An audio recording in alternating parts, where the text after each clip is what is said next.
What's going on, everybody out there, and welcome back to another episode of the Dark Avenger Comic Book Review, coming at you weekly, all the way up to episode 500, which is coming quick. Very quick. We're almost 10 away. Almost.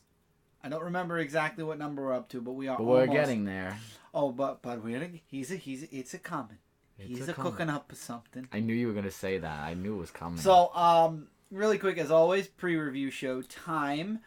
We will be doing this show the same way we've been doing it the past couple of weeks. Honestly, I've been enjoying it quite a lot because I feel like we're getting the show out at a pretty good time. And plus, we gave details on Frontline Live, which is every Tuesday night, 10:15 p.m. Eastern Standard Time. Exactly. So I feel like we give our details, like Mike said, on Frontline. We do give a pretty good review of the book, a good overview of the book, and we get the reviews done on a very timely manner. So, I don't know if we might actually keep this going until 500, and that's when we'll actually make a nice big extravaganza 500th episode, because I like it. I don't know if you all like it. Again, you're welcome to voice your opinion in the comments if you do or don't, etc. You're welcome to, but I'm taking it under the assumption that people are liking it because you all are still watching, and nobody said anything to the contrary. So we're going to continue it up till 500, I think. I like it that way. Yep. Michael likes it that way. And actually, it might make recording on Wednesdays a bit whichever easier. You're available, I like it anyway. Right. So, on my channel this week, we had an unboxing. I did not get a chance to do an Oreo video. This week was hectic. That's why this review is going up on Sunday night instead of on Wednesday. So, once the week gets a little easier, we'll have that. I have a themed unboxing coming on my channel next week. Check it out. Very, very important. It is a teaser to things coming soon. I'm also trying to figure out an idea for the previews book. I feel like every time we get our monthly DCBS order, which, by the way, there will be a monthly haul up on Comic Frontline tomorrow, which is Monday. No April Fool joke. No April Fool joke for the month of March. That is actually cool. I gotta think of something maybe. Now everybody's expecting it. Now y'all are expecting it. Why do you always do that? It's all right. Let me be fair. Let me be fair. I don't really celebrate April Fool's Day anyway. So, I mean, we used to do fun themed videos for April Fool's Day. We did that. But I don't really partake of the... Because I feel like some people take things too far. And by the way, let this be a little infomercial to all of y'all out there. Don't take things too far. There's jokes, and then there's pushing the envelope. And a few people actually did start posting, please don't do this, this, or this, or this, because there are people that actually have this, this, this, or that, or can't have this, this, this, or that, so please don't lie. What, like not to shake the hand because I might have a button that makes you go... No, that's fine. Yeah. But yeah, be courteous with your April Fools. If you're going to be an April Fool, make sure you don't push the envelope. Or take it the wrong way. Yeah, have people take it the wrong way. But anyway... Outside of that, there will be the unboxing on my channel this week. There will be the haul video on Comic Frontline. There will be Frontline Live on Tuesday. And next week on Sunday is WrestleMania. And before that, on Friday, is the final episode of Zone 4. Yeah, 10 years. Oh, wow. It is the 10 final. 10 years? Yeah, and it's funny because this review, by the time we retire this review at 500... That's right, your channel will reach 10 years. Oh, no, wow. My review will reach 10 years. Yeah, but 2009 was in August. Uh-huh. So that'll be... 10 years. My gosh. I'm the one that's still going. So Zone 4, 10 years... No. I'm kidding. I'm still going. I'm just not doing the review. I'm kidding. I meant on... Just keep going. I was just making a joke. Cece, what did I tell you? Taking joke. It's a joke. Seriously. But anyway, so 10 years, 500 episodes. Like I said, though, you're going to want to be here. I can't stress this enough, and I'll stress it closer to 500, maybe on the 5 episodes left. You do not want to miss the 500th episode celebration. I don't think I'll do a lot of videos again. I might. I probably won't. Just because this channel has become just comic reviews. I might do one extra special video. Plus, there's another video that's going with the comic review. But otherwise, probably not. I'll probably only have the one and then the review this time around. Because a lot's going on this year. And, it sucks, especially when it's the finale of something that you just don't have the extra time to put in to get other things. However, I am doing a lot of stuff on my new channel, on my channel, the new one that's in the link, the one that I keep telling all of y'all to go check out. So a lot of stuff's going on there, so maybe I'll do some stuff on there as well to promote the 500th review. So you never know. As always, just continue to follow me on social media. All of that is in the description below. Twitter, Instagram. I love Instagram. So I love my Instagramiacs, as I call you all. So definitely, out of everything, shut your mouth. Out of everything, if you want to follow me on any type of social media that I update a lot on, it's Instagram. Tumblr, is basically reposts of Instagram.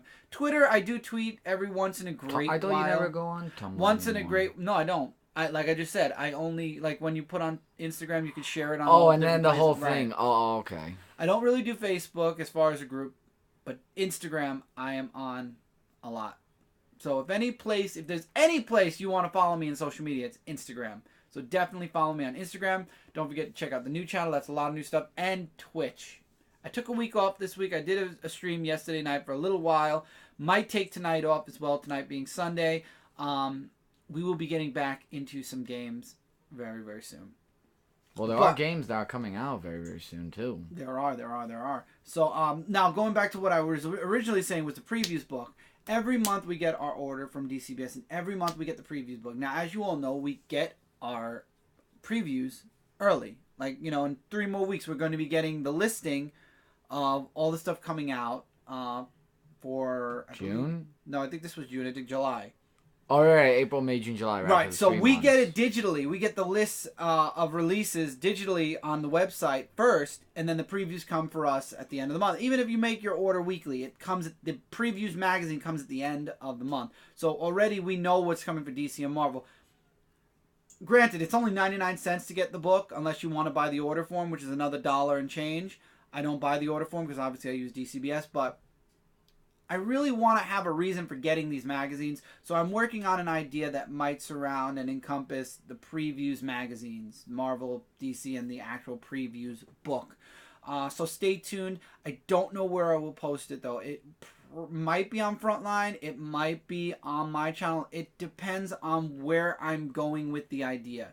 Because it's not strictly comics. Previews has comics, toys, collectibles, and everything. Granted, 90% of it's comics, of course.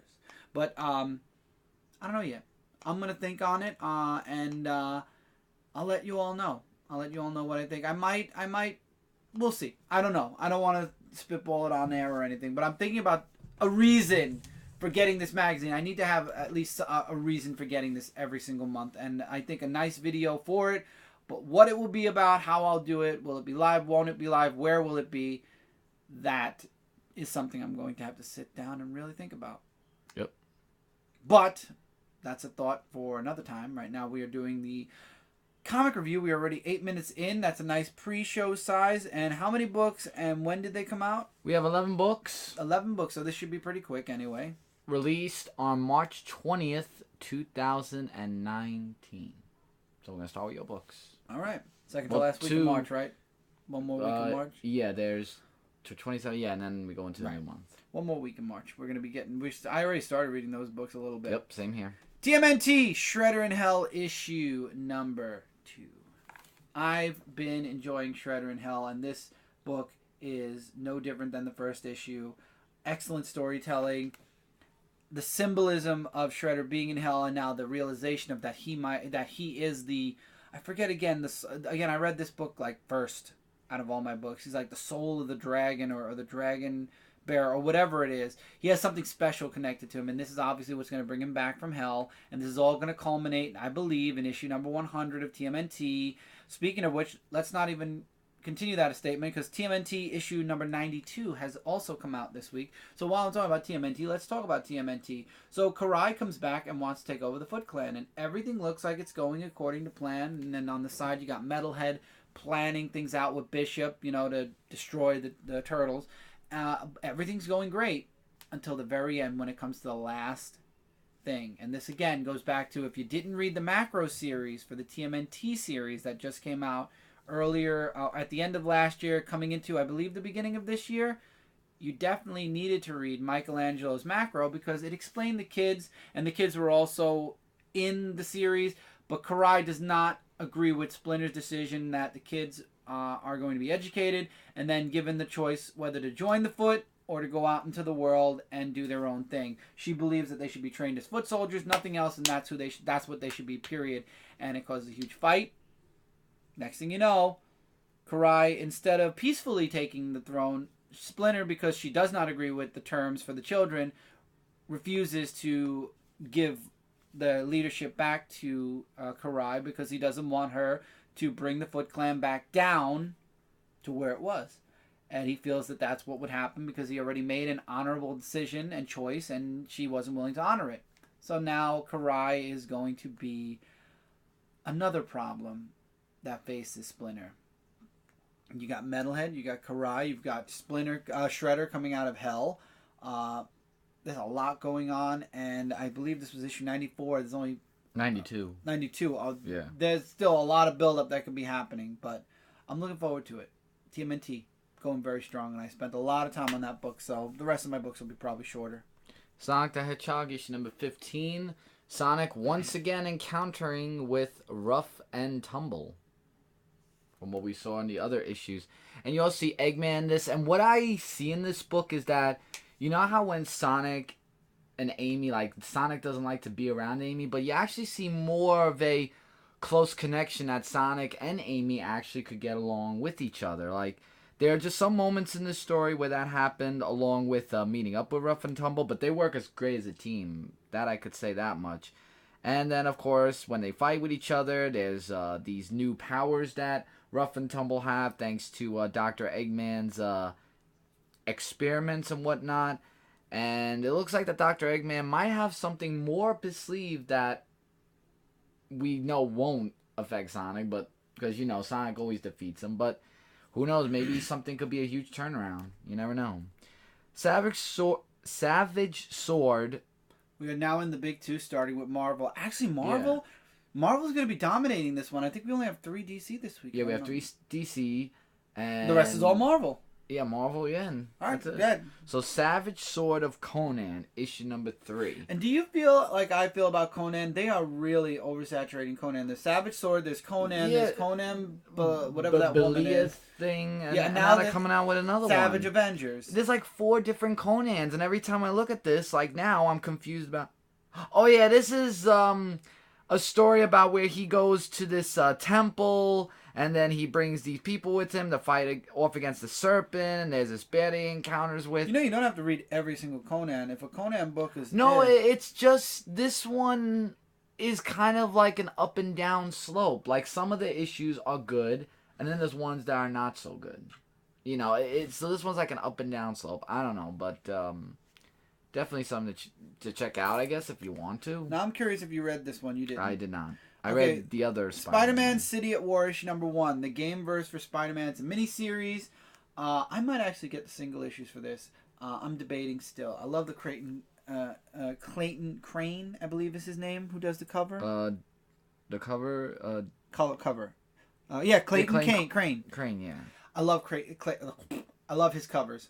Clayton Crane. I can Then say Clayton, like, from Tarzan. And what this is, if you didn't play the PlayStation 4 Spider-Man game, a lot of it comes from the game, but it was... I did not know this, and Jay actually pointed this out during Frontline Live again, which is why I'm glad these reviews happen regardless Sunday or Wednesday. They happen after Frontline.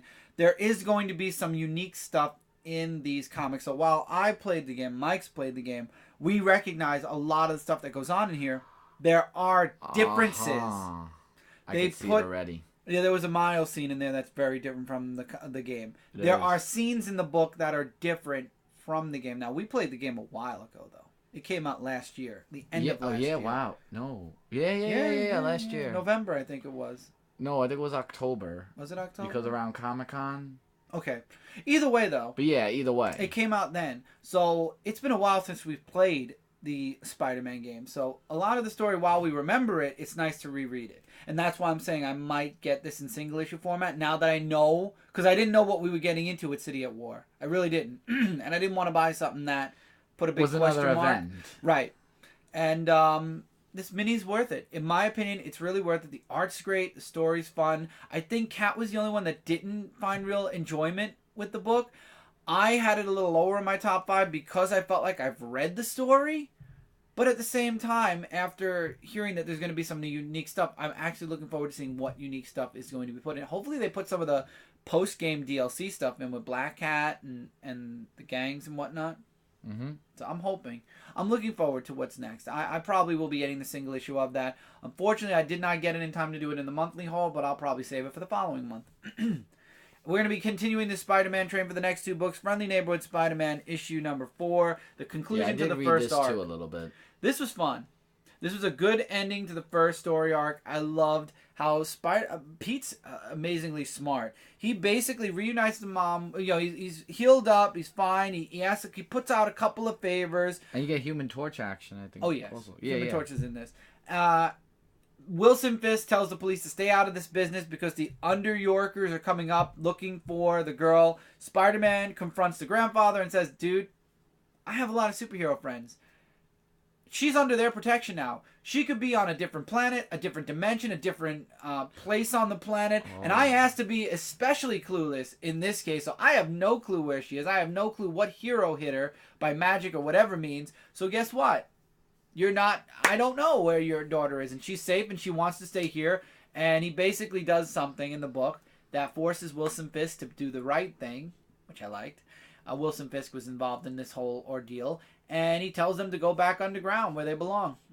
And then in the end, Aunt May is That's going to be... Yeah, we're going into the Aunt May story now. Oh, I'm like, I'll let you do this one. I know, yeah. But I did read this one, yes. SpiderMan Life story, issue number 1, the 60s. I thought I got the single issue of this. I guess I did not. I'm going to triple check, though. I thought I did, though. Anyway, as I was reading this book, like, I really enjoyed, like, you go in the first story of, like, 1966, where he meets up with Norman Osborn and Harry with the whole Green Goblin Syndrome thing. And he's actually dating Gwen Stacy, which I don't have a problem with, because some people say, oh, why is he not with Mary Jane? I'm like, Gwen Stacy or Mary Jane, to me, it doesn't matter. Oh, yes, I did. Okay. Oh, thank God. I did. See, I did do it. I knew it. Okay, thank God. Whew. Yeah, but I was just saying there's just like a little bit of controversy about that, but whatever. So anyway, Spider-Man hears about the Avengers and stuff like that, of Captain America's story. And then you get like all these stuff. So it's really going into the 1960s of what he does. Like when he teams up with Captain America with the Green Goblin thing. And then... Love the art. Oh, whenever I see Mark... Oh, I forgot his name now. Oh, wait, let me go up. Mark Bagley. Yeah. Whenever I see Mark Bagley's art. Now, what was this about? I don't Next know. Fathers and Sons. Like, is that the son of Captain America? No. I don't know. That isn't. I don't know why it ended with Captain America. It was very weird how it ended. Because of the Vietnam thing. Because they were going to do like a what if. Well, now they're jumping to the 70s next. It's every 10 years. So, yeah, maybe that's what they're jumping into. Because I heard some about Vietnam War. If Captain America helped out during that time. I don't know. Uncanny X-Men issue number 14. Not the strongest so far, I will admit. There have been stronger issues. I enjoyed this issue, though. You got Beast working on stuff in the background for the X-Men. You have... they find another... He gives them a gift, so to speak. And first of all, he finds a lot of the New Mutants. He finds the last remaining remnants of the mutants hiding out. And he makes a deal. If you want to know with who, read the book. And there is a fight that breaks out in the book, which was cool. However, it ends with them celebrating. You know, it's kind of a win because now the mutants have a safe haven. They're still there. You know, they're building back up the X-Men. But enter Captain America. And we all know that ever since the fight between Cap and Scott, things went awry for his side of the X-Men universe. So it's going to be interesting to see if Captain America and him can bury the hatchet. And Captain America put a good word in for Scott again. And maybe the world, you know, at least on his end, things can start to better. Yep. Okay. My worst book this week goes to Batman 67. No dialogue. A complete... what was the word? It was a 2-minute read. At best. And that's really stretching it. No dialogue except for a couple of word bubbles. It is a silent issue. And To me, now So, a lot of it's people, like a picture walk. yeah, a lot of people will consider this a waste of money. I won't necessarily say it's a waste of money because certain times, certain silent issues are worth the money anyway. I believe it's the context in the book. As always, it's the content in the book that makes the book worth or not worth the money. It's not the dialogue. Is that the question? No. If you go all the way to the end, you'll see who. It's not the dialogue, it's not the artwork, it's the content.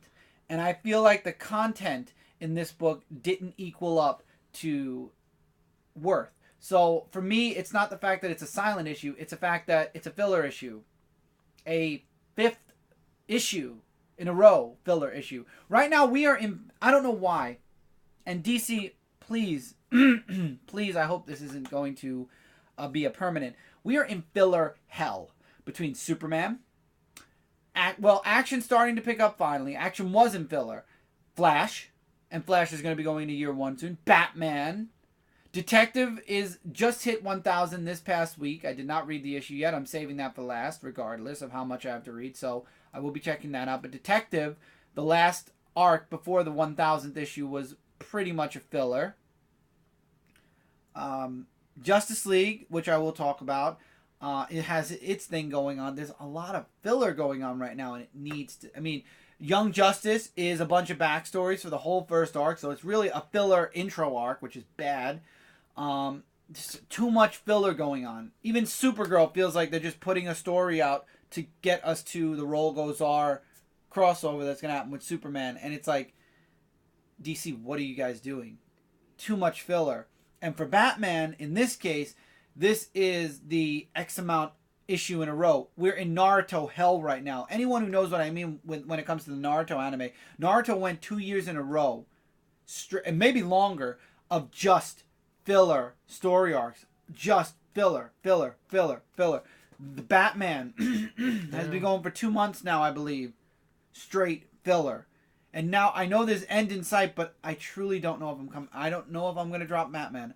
I really don't. Issues 68 and 69, more 68, I'm sorry, I have something in my throat, is going to prove whether I keep or drop Batman. At this point, I truly, Tom King is losing me out. I mean, he kept me, Heroes in Crisis is a very interesting story, but with Batman, I don't think I can stick around for 100 issues if this is what's going to happen. The first 50 were pretty good, and then after issue 50, it just started going downhill. We're only in issue 62, I think I just said this was, or 67? 67. 67? Yeah, I don't think I could stick around for another 30 or 40 issues, 67. Another 40-ish issues. No. I don't think so. Well, get this. Teen Titans issue number 28. This is actually where they have the showdown, or actually on the objective of finding Deathstroke. And I want to remember, because speaking of fillers, this is actually going to be leading into Deathstroke. Now, I haven't read Deathstroke for about 1.5 years now, so I have completely no idea what's going on in Deathstroke. But this one's just like showing that they want to go and find Deathstroke because of all the havoc that he's causing and all the people that he's killing. So that's what they're looking for. And Damian actually does find him and releases him from the jail cell. And this is where it's going to be in Deathstroke issue number 42. Yeah, it's going to be a crossover. Exactly. So, and with this Flash that was with Deathstroke, because I remember that when he had that alliance thing going on, I don't know. I mean, it's just really something. And, ooh, this is too close. Well, no, you could use that as a cover, too. With this? Both of them, actually. All right, well, I'll just full screen it. Yeah, let me try to full screen it. But, yeah, really, it's a good book, but if you've been reading Deathstroke, there you go. There. Okay, I'm throwing this out there this week just because I only had one DC book, and I did finish reading this on time. Justice League issue number 20. This is the main cover, but there are 2 variants. I have both that make a big, gigantic, like a mural. So 3 covers equal 1 big picture. So to catch everyone up, because I haven't reviewed Justice League for a while, Mxyzptlk ends up invading the Justice League, and this is why I started picking it up physically again, because it's Mxyzptlk.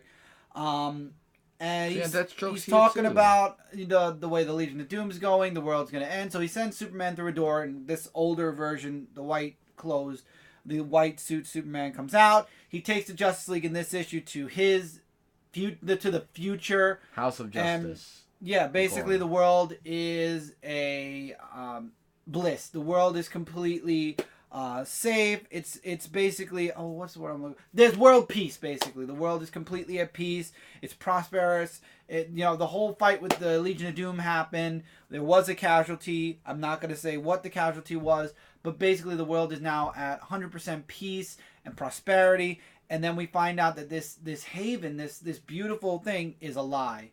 Because apparently Hawkgirl and Martian Manhunter have a kid in the future, or at least in this future. And the kid comes up to them and says, "What you see is not real. This is not paradise." And they start to see deeper, and it's all a show. And only Martian Manhunter and Hawkgirl know this so far. And then the end of the book shows Superman confronting the white suit Superman. So we'll find out more about who this Superman is, or the Superman imposter is, in the next issue. Not as much dialogue, but still very talky. Scott Snyder's writing is just so hard. It's hard. Yeah, that's why I've seen Honestly, some I finished comics, Justice League. Talking. Only reason I had Justice League this week was because we did this review on Sunday. If I would have done this on Wednesday, Justice League never, ever would have made it into the review. Not even close. And sometimes it's not a bad thing. Sometimes it is a bad thing. And I feel like a lot of people dropped off, I should say, of Justice League just because it's too much. And that's why Transformers had to reboot, and I'm glad to hear that IDW is chopping the dialogue. I don't want to have to see Justice League rebooted, but at this point, because I feel Scott Snyder's story is so ingrained in this title, I feel like we'll have no choice but to relaunch that DC will have no choice but to relaunch Justice League whenever Scott Snyder's story, his grand story is done. But yeah, so Paradise isn't Paradise. We'll find out in the next issue what it is. And apparently Jarro finds out that Mistlephae is behind all this, and he's doing this to erase the line. But what is the line? Retract and does the line. Starman know what's going on? I don't know. We'll find out. But that's it for this review, everyone. Now, as always, it's your turn. Likes, dislikes, agree, disagree. You're welcome to say whatever you like in the comments below. We are slowly making our way to 500. Hopefully you all enjoyed this episode as much as we did. It went a little longer than the last one, but you know what? We had a lot to talk about. So thank you all so much for being here. Don't forget to check out Frontline Live this coming Tuesday. Zone 4 this coming Friday. I will have my unboxing probably on Wednesday on my channel, and all the little stuff, sprinkled out in between. If you have any ideas for what to do with the previews, I kind of have an idea already, but it's always nice to hear other opinions, because maybe somebody else's opinion will work good with my idea, evolving it a little bit towards an opinion or a thought that somebody else gives, and putting a spin on it, my own personal spin on it. So always welcome to hear feedback. Till next time, everybody, take care, keep reading, keep collecting. See you all really soon in the next episode. Hey, everyone.